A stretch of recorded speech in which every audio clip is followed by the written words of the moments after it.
Springtime in the Keys is really my favorite time of year, really because of the variety of fish that kind of come into these waters.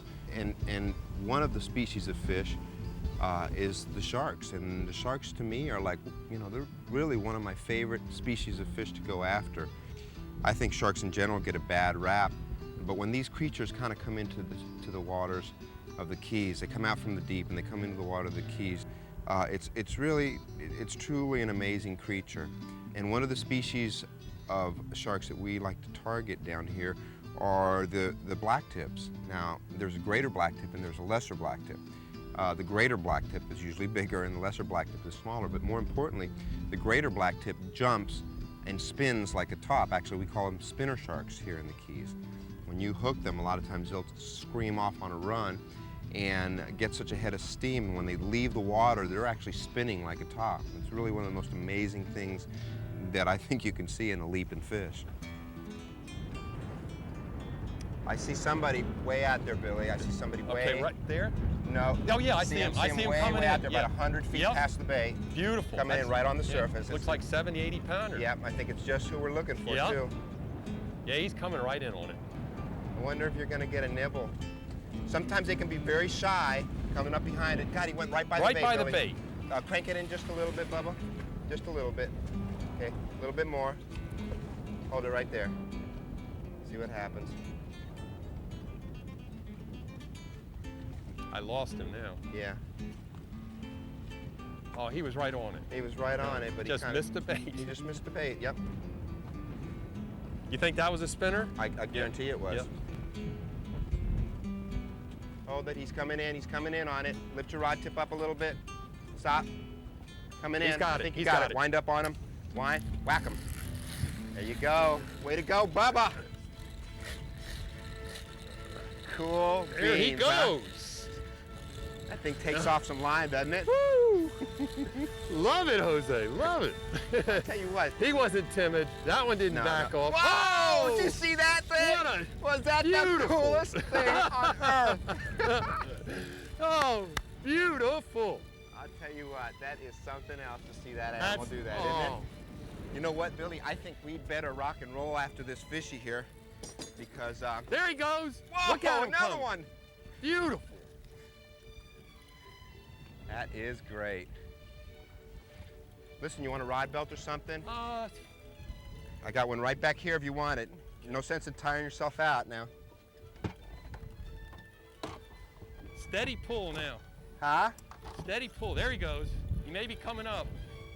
Well, usually when they come up, Billy, it's those first few runs and stuff, and then after that, they don't really jump too much more. It's that initial one or two. How's that, brother? That's good. Is that better? Yeah. Good. And don't wear yourself out. Oh, okay. This is great. Easier said than done, right? Now, this is the hard part because he'll start making some circles around. Well, he'll start making some circles around, and you'll just have to follow him where you can. Here he comes. Good job. Very, very well orchestrated, by the way. Tell you what, without your help, I'd be all probably in the drink by now with this guy. I don't know about that. This is a very typical fight for them, you know, right about this time. They'll settle into the spinning around, circles around the boat, circles around the boat, and you just gotta, you know, just let them do their thing. Stay with them. Yep. Double line any more than that. Okay. Back up a little bit. You can get the leader through the rod tip too. No, not to worry. Follow me. Follow me.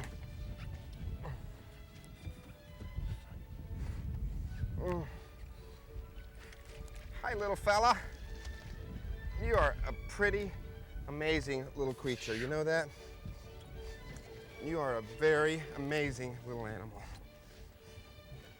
Isn't that incredible? That is incredible. A fish this size. That size fish. Under, around, artfully done. Artfully done. Okay, I'm gonna grab my little hook removers.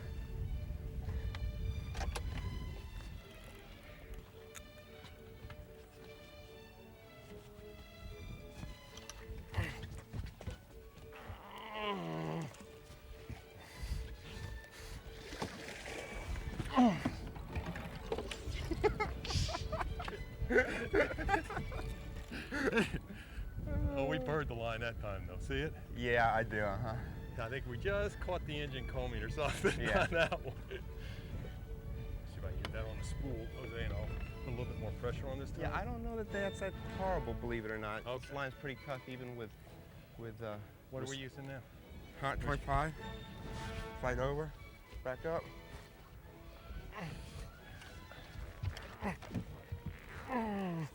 Okay, little fella. God, when they get a head of steam, back up, back up. When they get a head of steam behind them, there's not much that can stop them.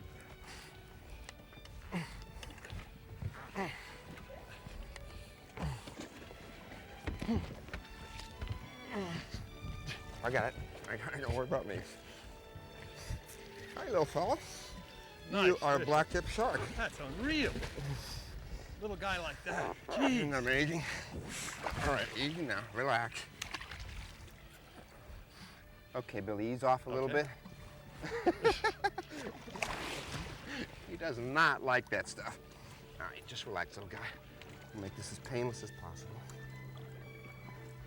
You're a truly amazing little Nice animal. job. Nice Thanks, job. bro. Cool, huh? Cool fish. What a bullet. An absolute bullet. Man. Thank you, fella. All right, swim away. Thanks, Jose. That was great. Good job. Oh, man. Oh.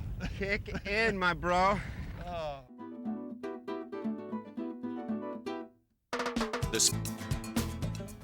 Generally, I like to set up a drift when I have a current and a wind kind of opposing each other, at least going at cross angles to each other. I find that doing it that way, you set up a very specific scent line and you're covering area at the same time. What happens sometimes is that the wind stays the same and the current changes, and then you get into a situation where the wind is pushing you this way, the current's pushing you this way, and so all your scent and your boat's going like this in that same body of water, so all your scent is just kind of moving like this, and that's really not a very good situation because you're not creating a line, a scent line that shark can track. So what I'll have a tendency to do then is I'll go ahead and anchor my boat, okay? And what that'll do is it'll stop my boat from going with the wind so that the current now is creating the scent line behind the boat. Coming in, Billy boy. Let's see if he looks kind of fairly timid though. When he dropped back You some? drop back a little bit. There you go. Hold it there, bro. Okay. Hold it there. Here it comes. Oh, come on. Come on, boys. Don't get Come on, scared stay this tracked time. Stay in. with us. Stay tracked. There he is again. He's further back. I lost him now. Yeah, I know. I see him back there. He's still there. Drop it back. Stop it right there. Stop it. Hold your rod tip up high. He's there. He's near it. Come on, don't wimp out, fishy. Smell it. Here he comes, coming right up to it. Got it. Whine. There you go, whine. Hey. Oh, shoot, that's all right. Bring it in. He's still back there. He's still all right. He's still all right. We'll get you another one. Get a bait.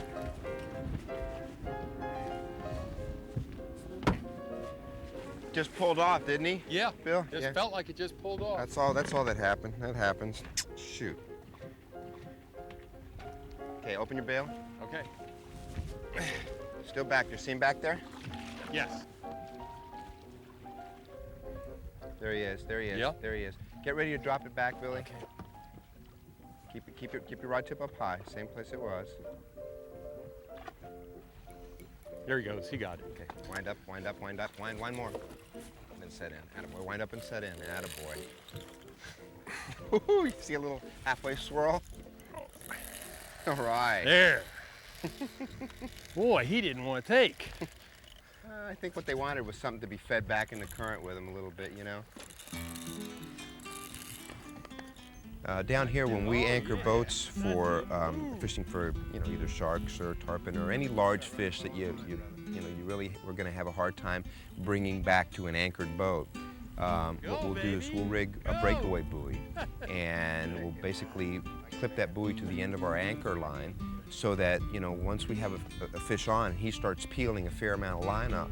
off the reel, we can just run up to the bow, untie from the cleat, throw the whole buoy and everything in the water, and go off and fight your fish.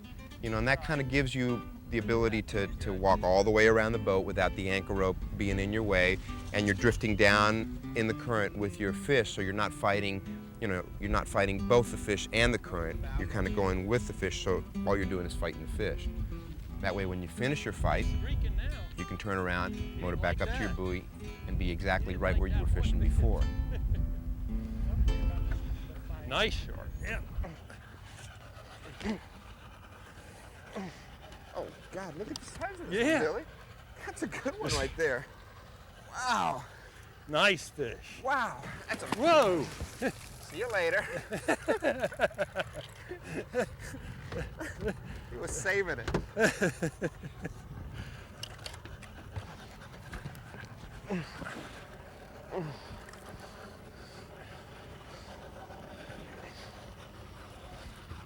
Beautiful fish, huh, Billy? Look at Nice this. fish. Nice That fish. is some kind of animal. Hello, Sharky. Look at that gorgeous creature.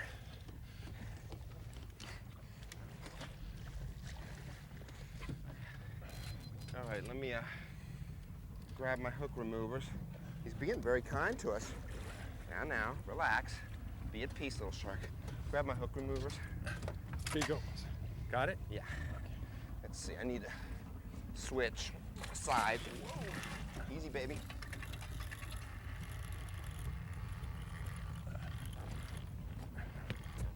Good. I got hung up on it.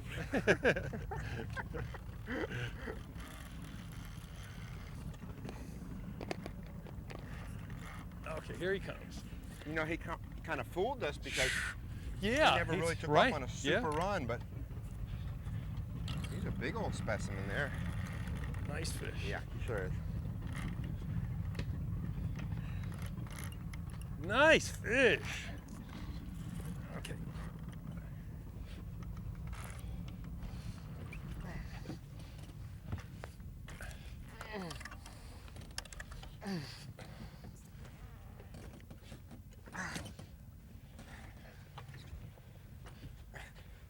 Let's see if I can spin him around a little bit. I need to come back here so where I can grab him.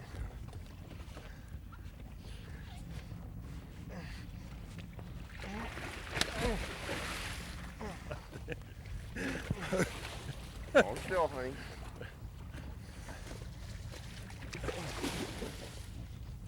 Easy. That's the side I want. Come here. You gotta pull it though. You gotta help me with it. Okay. Yeah. Okay. Keep attention. Here.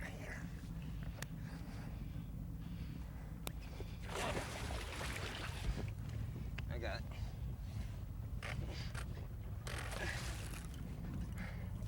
Sure, you keep them green till the very end. I for told me. you he was still green. Wait, that makes it more interesting.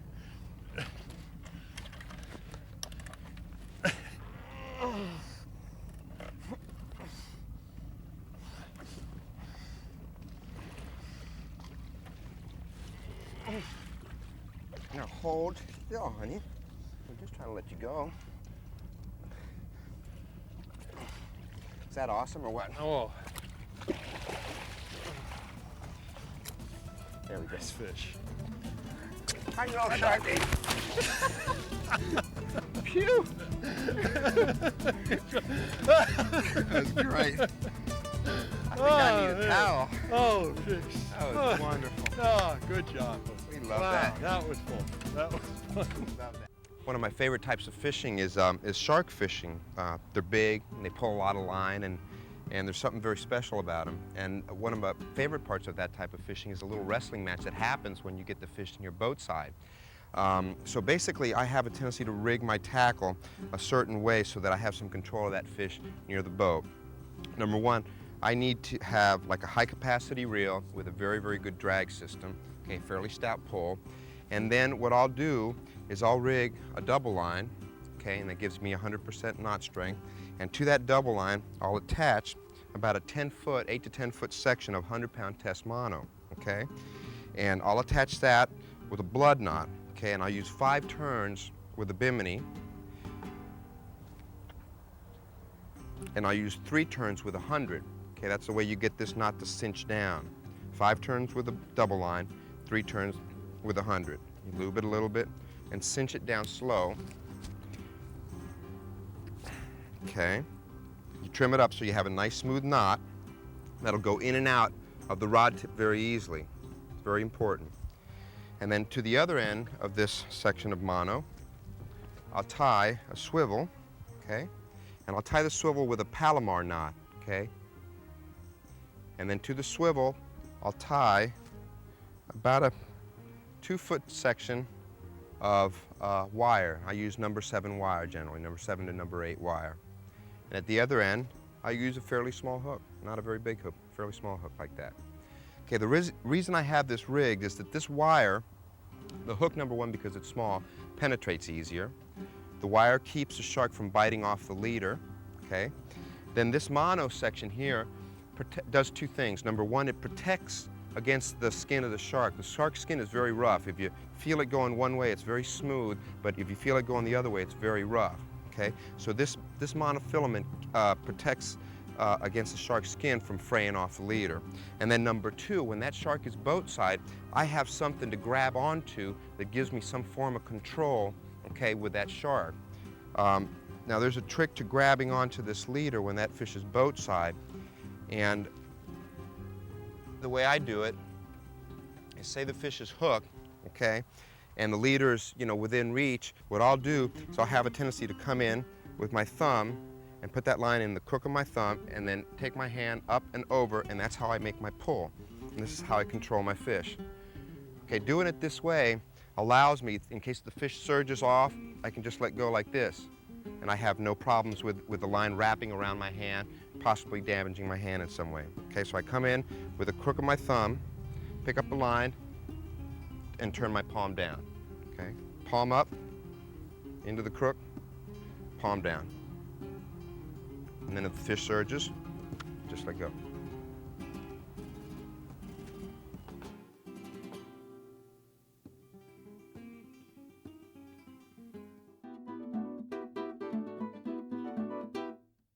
The Spanish Fly is brought to I think more and more people are doing are shark fishing. I think there's ways of shark fishing that are certainly more fun than others. I have a tendency to fish them on light tackle, and I have a tendency to fish them as close to the surface as possible, so to make that creature visible. And I think the combination of both those elements make sharks a better game fish.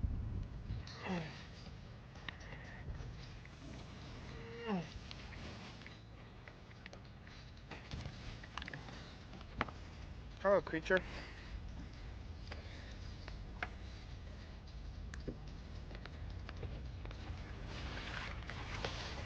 I know you want to grab me.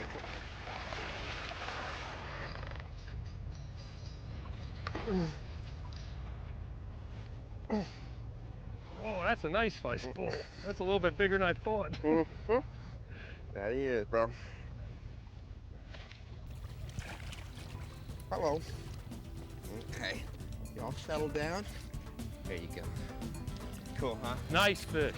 Nice fish. They're great animals. Thank you, shark.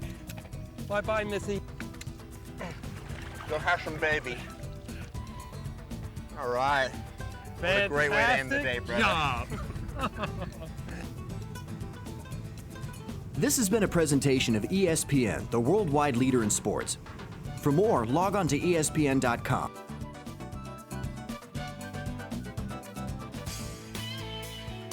Still to come, the Patterson Report.